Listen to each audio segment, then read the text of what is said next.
The last type of racism that we have left in this country is very clear.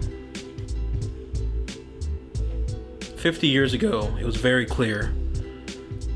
Also, where there was conservative racists, as Malcolm X calls it, where there were people directly, blatantly telling you in your face they disliked you, calling you racial slurs, KKK members, burning, throwing bottles at black people's houses.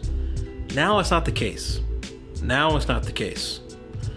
The remaining racists that we have left in this country is what I call the mental enslavers.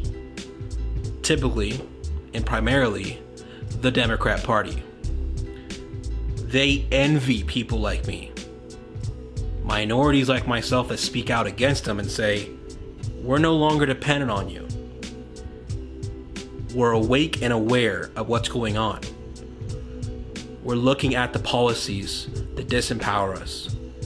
We're looking at individual thinking, free thinking, education, what's more important for us.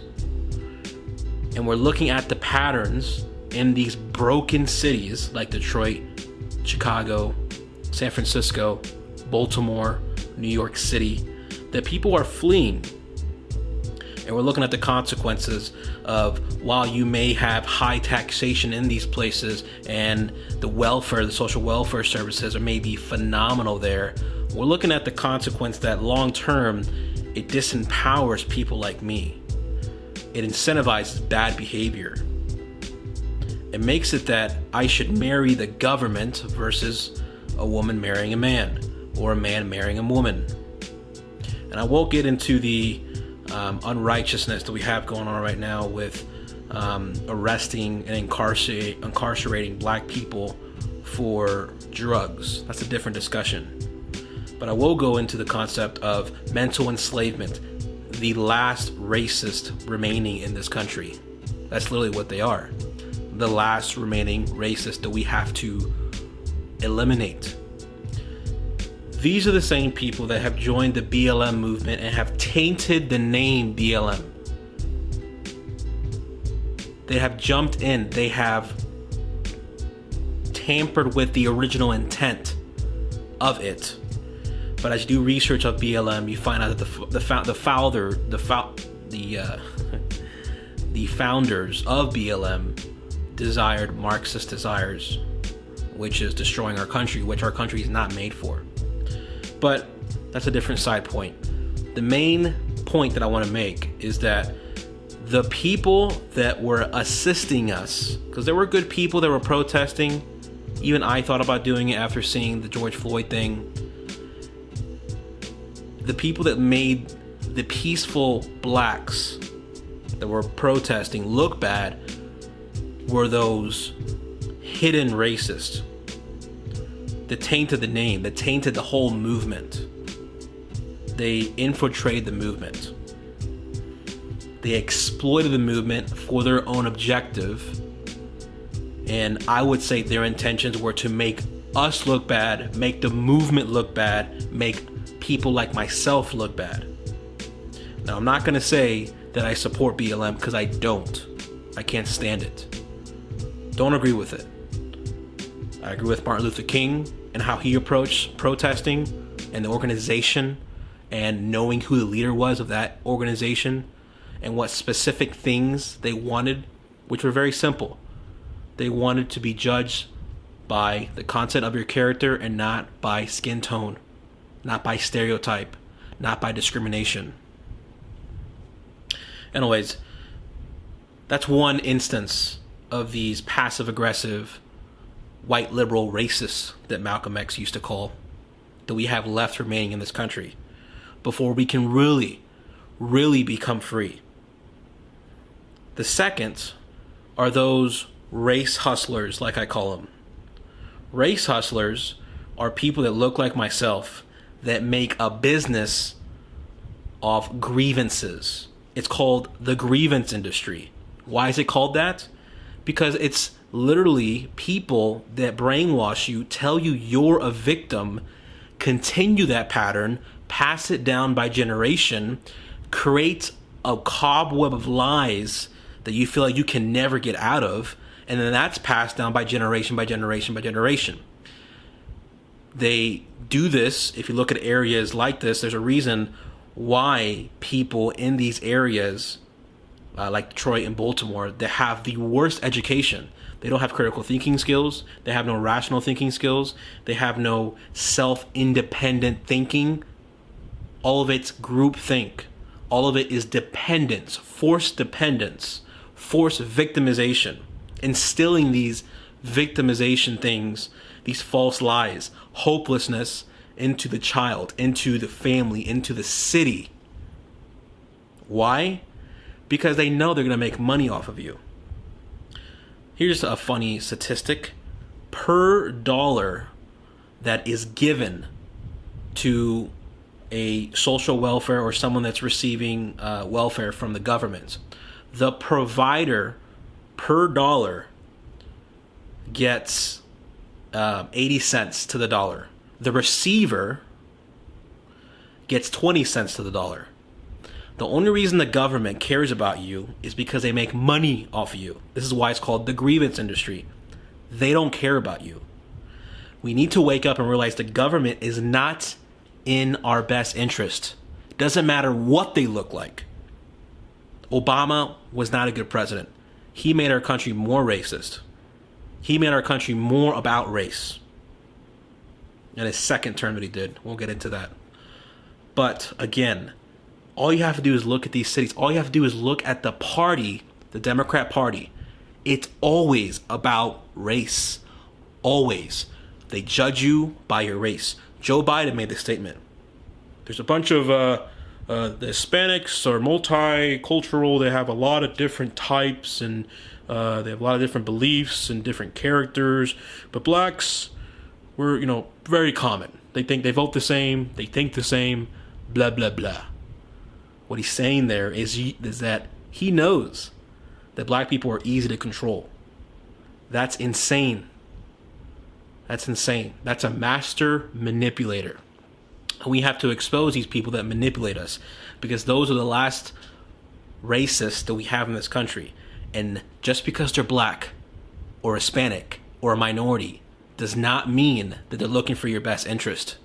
I hope we've woken up as a community, as a culture, as a country to realize that these people that incentivize bad behavior, that disempower you, that tell you what to believe, that tell you how your life is going to be, that tell you how to think, how to be like, who to envy, that know how to push your buttons, make you feel like you're in this terrorist, extremely racist system.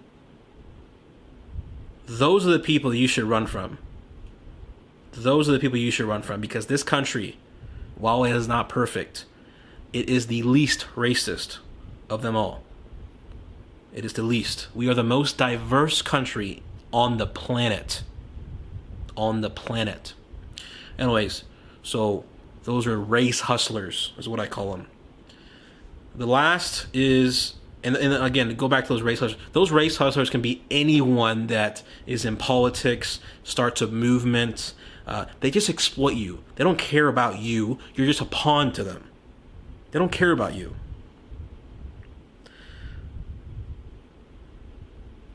The last and third are local politicians and particular policies that are passed that encourage and disempower the people or a certain community. Things like welfare, food stamps, child support. All these things target abortions. All these things target they target the family. They destroy the family. Our country is good because our country is built on family values.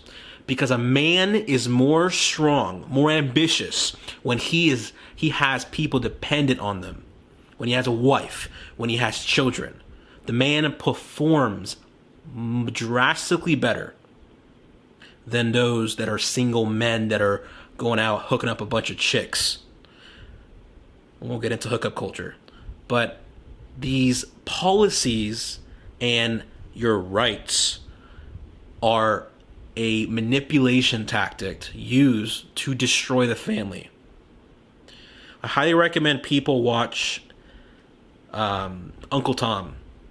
They talk about the positive trajectory that African Americans had after slavery, or years after slavery, when they had a strong family and they believed in God.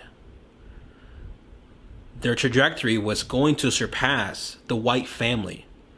And I hate talking about race, but I'm using that as a point to say how powerful and how important having a family is.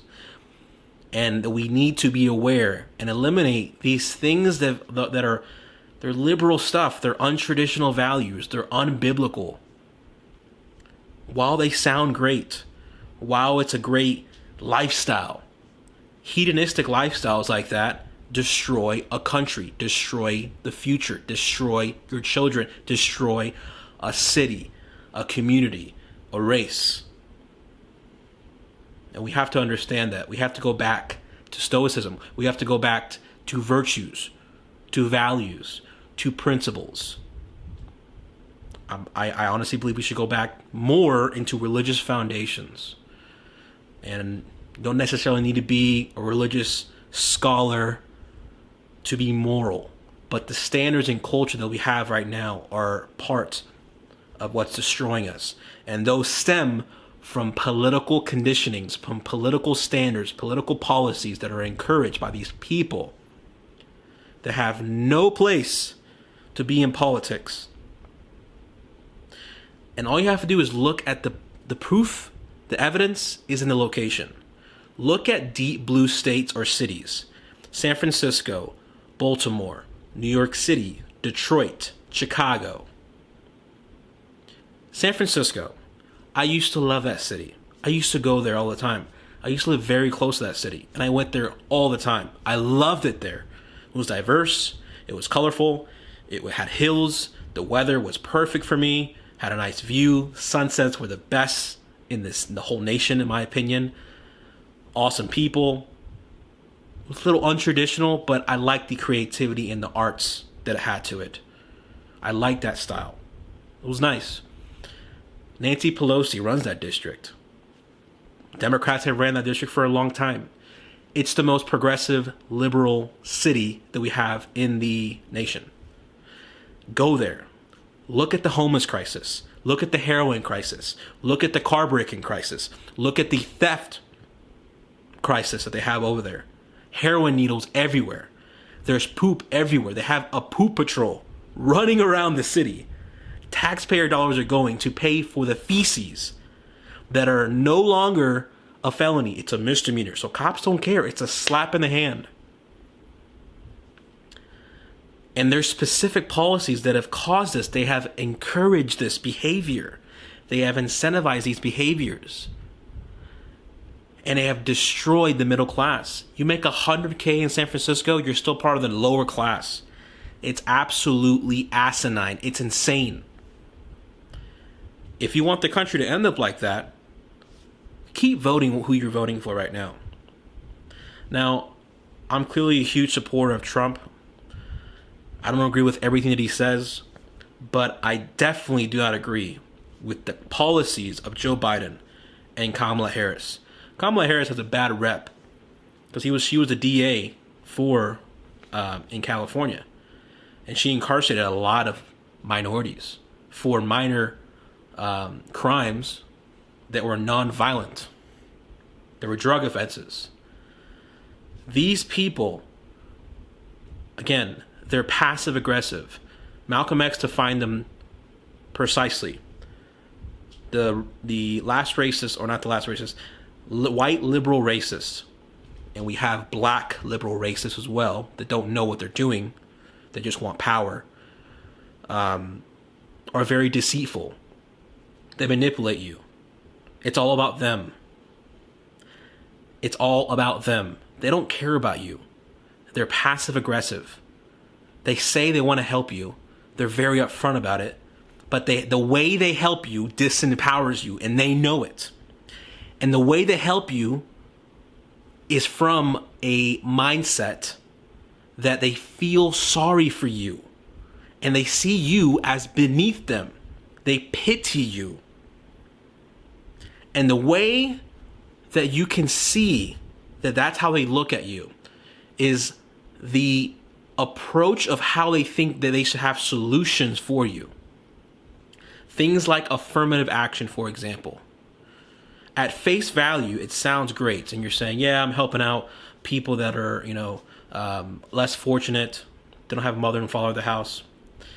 But really, what they're saying is, we think that you're incompetent. You're unable to think for yourself. So we must lower the standards for you. And that's helping you. So it's passive aggressive racism is what I call it. You see me as beneath you. You see me as inept. You see me as uneducated. You see me as I'm not able to do it myself. And as a byproduct, what happens is that it disempowers you. It doesn't challenge you. To build character in an individual, you need pressure. You need performance. You need competition. You need standards that are the same as everyone else. And when you lower that standard, it hurts the person long term. And that's why I call it passive-aggressive racism. Because realistically, those people see you as beneath them. And I hope that we wake up as a country. It's kind of a long video. I hope we wake up as a country and realize that these are the last racists that we have in this country. God bless America. God bless you. Trump 2020.